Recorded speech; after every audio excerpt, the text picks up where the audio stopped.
Convener गर्जन मोसाहारीजों लोगोसे बिथांनि बिबानगिरि लोगोफोर क'क्राझार जिल्ला बर' समाज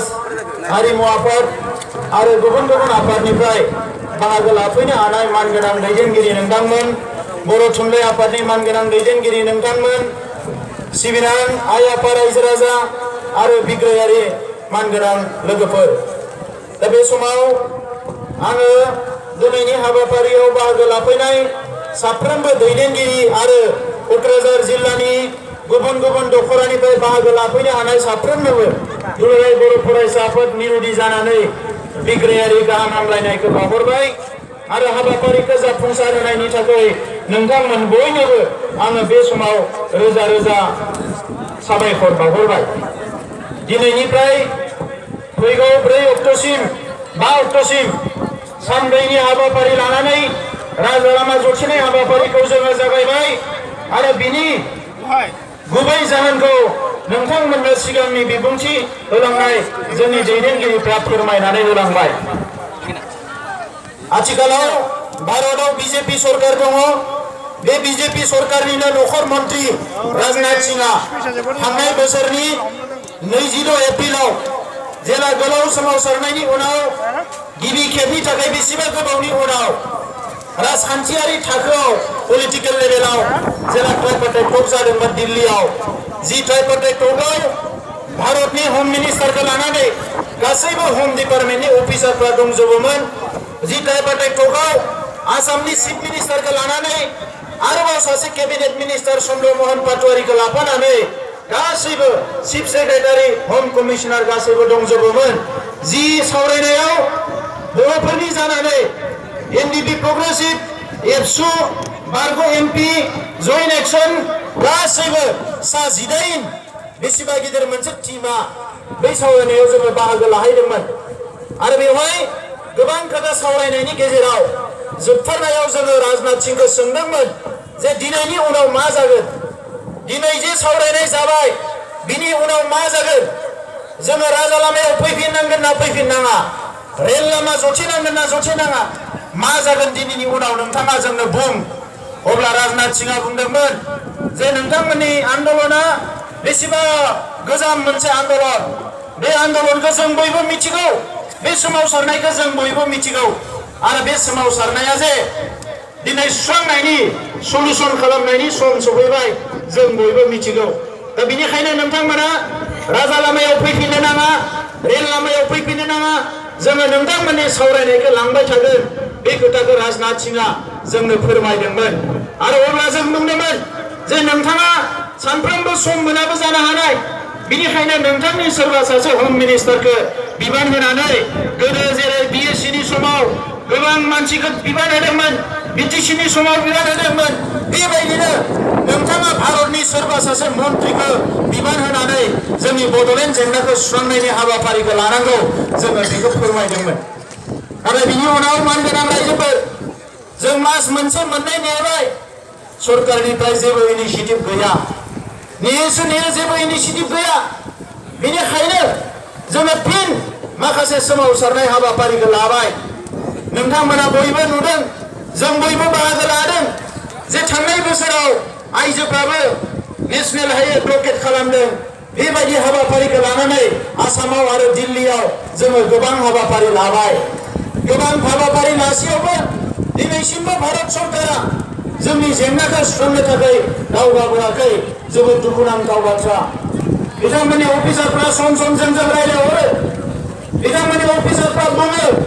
पलिटिकेल लेभेलाव जेबो डिसकासन जायाखै, पलिसि जायाखै, बिनिखायनो जोङो हेल्पलेस, जोङो नोंथांमोनखौ मदद खालामनो हाया।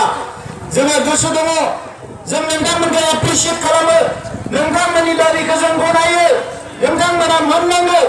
जास्टिसखौ मोननांगौ, न्यायखौ मोननांगौ नोंथांमोना, बेखौ जोङो बुजियो, नाथाय जों हेल्पलेस, जों जेबो मावनो हाया। बेखौ बे अफिसारफोरा जोंनो खोन्थाबाय थायो, दिल्लीनि अफिसारफ्राबो खोन्थायो, दिसपुरनि अफिसारफ्राबो खोन्थायो आरो बेवहाय खामानि मावनानै थानाय अफिसारफ्राबो खोन्थायो। मैयानिफ्राय जोंनि बन्द'खौ लानानै सारा अफिसारफ्रा हुलुस-थुलुस जादों। बिथांमोना मैया मोनाबिलियाव जोंखौ रायज्लायनो लिंहरदों। अफिसारफ्रा क'क्राझाराव गासैबो दङ, आइजिपिबो दङ। बिथांमोना जोंनो खोन्थादों अफिसारफ्रा दाख्लैसो रियेलाइज जादों जाहैदों खालि जों खानाय सिननानै ब्लेक डे अबजार्भ खालामो ओइ खालिनो अफिसारफोरा रायलायदों जाहैदों जोंहा गमामायैनो गोरोन्थिया जामारबाय गोरोन्थिया जे गावसोरा जाबाय बिसोरो रियलाइज खालामबाय जोङो सोमावसारग्रा मानसिब्लाबो रिभलिउसनारि फर्सब्लाबो मोनसे जांख्रिखांनाय हारिब्लाबो दिनै जोंनि बायदि मेच्युर मोनसे सोद्रोम आब्रुथिनि गेजेरजों सोमावसारनो गोरों हारिया दिनै इन्डियायाव खमानो दङ बेखौ बिथांमोनाबो गनायो दा बेनिखायनो दिनै बिथांमोना मालाय आफादफोरखौ जानला मानला खालामनाय बायदि जोंखौ जानला मानला खालामनो थाखाय बिथांमोना खाबु मोनाखै एबा नाजायाखै बिथांमोना मिथिगौ मैयाबो बुंदों नोंथांमोननि दाबिजों जोङो दंफायो जोङो बेखौ सापर्ट खालामो नाथाय जोङो हेल्पलेस जों मा खालामनो जों अब्ला जों बिथांमोनखौ बुंदों जोङो नोंथांमोनखौ लानानै जेबो नारसिननो नागिराखै जोंनि खुद्रिनाया जोंनि रागा जोंनाया जोंनि दुखुआ जोंनि बुंनांगौ खोथाया दिल्लीसो आरो दिल्लीखौ बुंनांगौबा मोनसेल' हाबाफारियानो जाबाय राजा लामा जथेनाय नङाबा रेल लामा जथेनाय बे हाबाफारिनि अनगायै दिल्लीया जे सिरि मोना दा बेनिखायनो जोङो सम सम रेल लामा जथेनो गोनां जायो राजा लामा जथेनो गोनां जायो नाथाय नोंथांमोना जोंखौ धन्यबाद होनांगोन दिनैनि समाव जोङो गोदोनि बायदि 100 घन्टा 200 घन्टा 1000 घन्टा बन्द होनो नागिराखै मानोना जों मिथिगौ जे बेबायदि बन्दजों गोबां मानसिया दुखु जाल्लायाव गोग्लैयो गोबां बेराम गोनां मानसिफ्रा बे लामाजों थांनो गोनां जायो गोबां हाजिरा मुजिरा मावग्रा मानसिफ्रा बे लामाजों थांनो गोनां जायो गोबां रायजो राजाया साद जालायाव गोग्लैयो जों मिथिगौ दा नाथाय जोंहा उपाय गैया मानोना जोंनि जुगे जुगे जि सोमावसारनाय जोंनि मोन्थाइखौ लानानै जि खुद्रिनाय बेखौ भारत सरकारा दासिमबो गनायनानै लायाखै जोङो बेवहाय हेल्पलेस जोंबो नोंथांमोनखौ मदद खालामनो हाया बे खोथाखौ मैया बिथांमोननो मोनथिदों मैयानिफ्राय दिनैसिम बिथांमोना गले गले जोंजों सावरायदों दिल्लीयावलायनो चिफ मिनिस्टारा मैया थांदों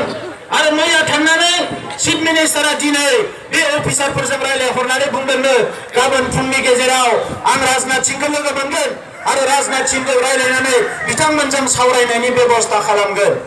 रायजोफोर बियो गोदान बाथ्रा नङा जोंजों जे सावरायगोन जों बेखौ मिथिगौ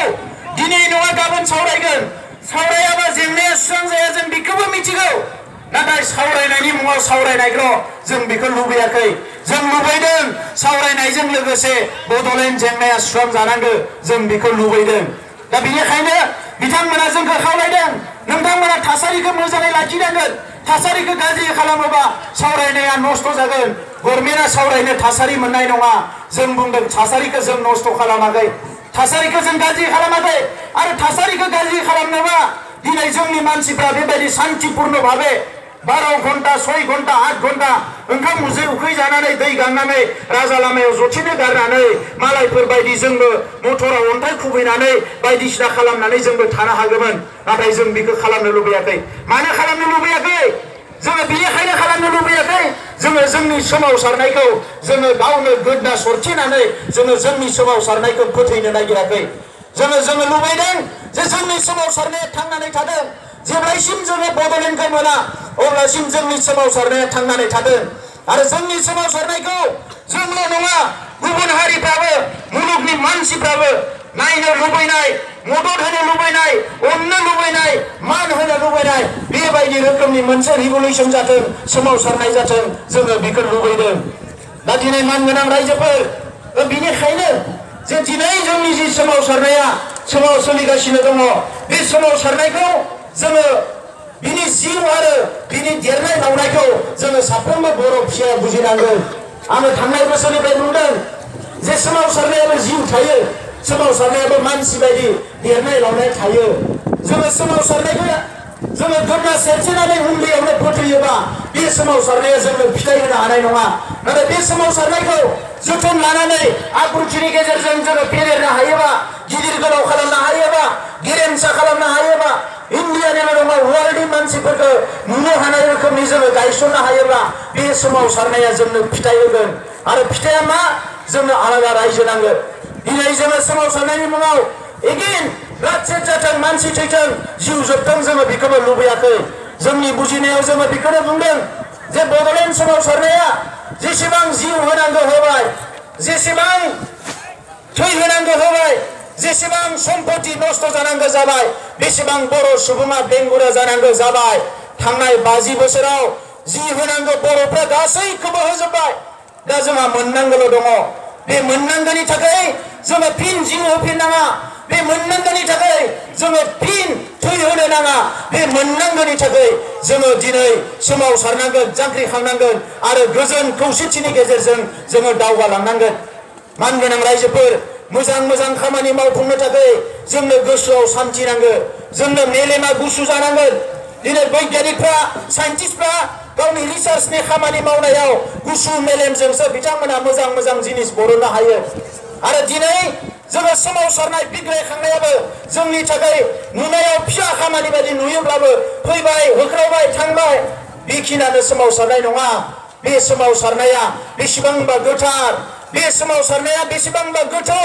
बे सोमावसारनाया बेसेबांबा मिनिंफुल, ओंथि गोनां। मानोना बे सोमावसारनायजोंनो मोनसे जाथिया, मोनसे ओनसोला, मोनसे देशा, मोनसे हादोरा, मोनसे सुबुं माहारिया बे सोमावसारनायजोंनो थांनानै थायो, गावनि रैखाथिखौ मोनफुङो, गावनि आथिङाव गसंनो हानाय जायो, गावखौ गोख्रों खालामनो हायो। ओंखायनो बे सोमावसारनायनि ओंथिया जाबाय बियो मोनसे गावखौ फोथांनानै लाखिनायनि मोनसे दावहा। दा बेनिखायनो जोङो बे गावखौ फोथांना लानायनि दावहायाव गावनि जिउ जोबनायखौ जों नागिराखै। दा बे समाव आङो नोंथांमोनखौ धन्यबाद होनो नागिरो जे दिनै गभर्नमेन्टआ जोंखौ जेसेबां इगनर खालामा मानो, गभर्नमेन्टआ जोंखौ जेसेबां इगनर खालामा मानो, जोंखौ नायख्लेङा मानो, बारा गोबाव नायख्लेंनो हानाय नङा बिथांमोना। बारा गोबाव नायख्लेंनो हानाय नङा। लामा हगारना होनानै थाब मोनथों। दिनै इनाय खामानिखौ बिथांमोना इगनर खालामनो हायो। इनाय खामानियाव बिथांमोना बायदिसिना थांखि लानो हायो। नाथाय गोथार खामानियाव, जाय खामानिखौ गोसो गोरबोजों जोङो मावगोन, जि खामानिखौ जोङो मान सन्माननि गेजेरजों मावगोन, जि खामानिखौ जोङो अनलायनायनि गेजेरजों मावगोन, बे खामानिखौ गभर्नमेन्टआबो इगनर खालामनो हाया। नोंथांमोना नुदों 2017 मायथाइयाव जेला जों हांगार स्ट्राइक खालामो, जोङो गोबां जोंनि दैदेनगिरि मावथिफ्रा गिदोंमोन। जोङो राजालामायाव जोङो क'क्राझाराव उन्दुनानै थायोबा हांगार स्ट्राइक खालामो।